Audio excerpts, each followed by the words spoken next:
Deuxième partie de ce chapitre, identifier les compétences nécessaires. Alors, les managers sans expérience entretiennent souvent des idées fausses sur ce poste de manager. Comme ils ont du mal à se représenter leur nouveau rôle, leurs projections inexactes les poussent parfois à commettre des erreurs si susceptibles d'affecter leur carrière et aussi l'entreprise. Alors, une bonne manière de connaître l'activité réelle des managers consiste à briser certains mythes répandus et à les remplacer par des vérités. Alors, les nouveaux managers pensent généralement, j'utiliserai les mêmes compétences que lorsque j'étais un collaborateur individuel. Voici un premier mythe répandu à briser.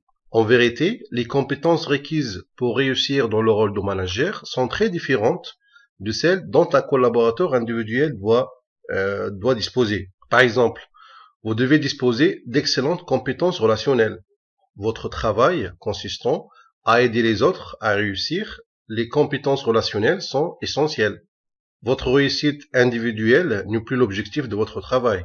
Il faut maintenant obtenir des résultats à travers les autres qui sont votre équipe.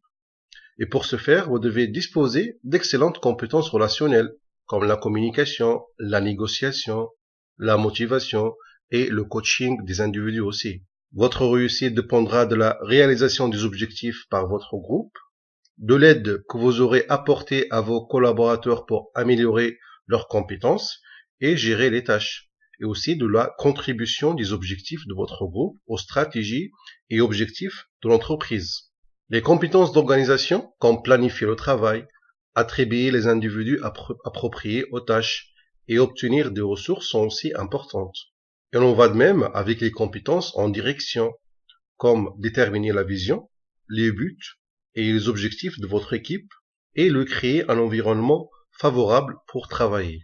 Passer de collaborateur individuel à manager ne signifie pas seulement gravir un échelon de l'échelle hiérarchique.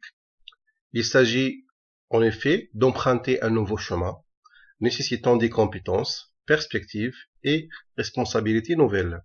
Alors pour résumer cette partie, une question: les compétences utilisées par un collaborateur individuel sont essentielles pour gérer le travail des autres.